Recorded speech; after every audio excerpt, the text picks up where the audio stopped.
లో కలంకం ఉన్న, ముడత ఉన్న, వాసన ఉన్న అలాంటి దాన్ని ఏమి చూడకుండా ఆయన ఏం చేశాడంట? మన కోసం తన ప్రాణాన్నే పెట్టాడంట. ఇదిగో మనల్ని ప్రేమించాడంట. ఆయన నా దగ్గర నుంచి మీరు దూరం కాకండి, ఒరే నాకు ప్రాణమంతా మీ మీదే ఉందిరా, మీరు లేకపోతే నేనేం చేయగలను చెప్పు.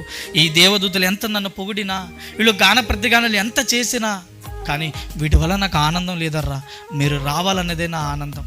రేపన్న టైంలో అండి మనం నిజంగా మనమందరం చనిపోయి మనమందరం పరలోకానికి వెళ్ళామనుకోండి, ఆ రోజు మనల్ని చూసి దేవుడు కన్నీళ్ళు విడుస్తాడండి, బాధపడదు. ఒరే నా దగ్గర రావడానికి ఎంత కాలం పట్టిందా మీకు, నా గురించి చెప్పడానికి అందరికి ప్రకటించడానికి ఎంత కాలం పట్టిందా, మీరు లేకుండా ఈ పరలోకంలో నేను ఎంత బాధపడ్డానో తెలుసా, నేను ఎంత కన్నీళ్ళు విడిచానో తెలుసా, మీ గురించే ప్రతిరోజు నేను ఎదురు చూస్తున్నాను రా, కానీ ఇప్పటికి వచ్చారా నా దగ్గరికి అని ఆ రోజు మనల్ని చూసి దేవుడు చాలా బాధపడతాడండి. నిజంగా మనమంటే ఆయనకు ప్రాణం పిచ్చి, మనమంటే మనం లేకపోతే ఆయన ఏమి చేయలేడు.